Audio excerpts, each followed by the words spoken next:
Lisbonne est située dans la région montagneuse du Portugal atlantique. La ville est bâtie sur 7 collines dominant le Tage, qui glissent au pied d'une capitale de marins.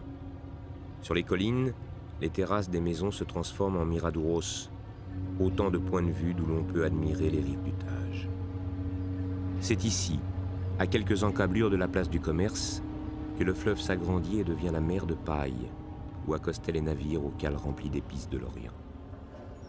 À peine arrivés, les visiteurs tombent sous le charme des vieux quartiers aux ruelles tortueuses comme Alfama, l'un des plus anciens de la capitale, dominé par l'église cathédrale construite au Moyen-Âge, sur l'emplacement d'une mosquée, lorsque les musulmans furent chassés de la péninsule ibérique par les seigneurs chrétiens.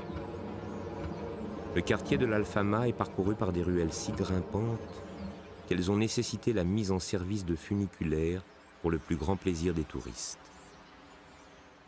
La place du commerce, le Terreiro do Paço, est dominée par une statue équestre de Dom José, roi du Portugal sous la dynastie des Bragances. Elle est prolongée par les rues piétonnières du quartier des Ministères. L'avenue de la Liberté, bordée de promenades, est la plus prestigieuse de Lisbonne.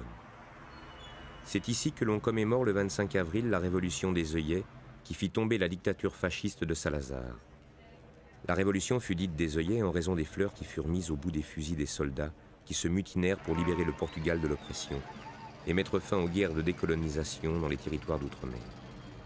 Chaque année, les habitants de Lisbonne manifestent sur des chars d'assaut pour rendre hommage aux combattants de la liberté.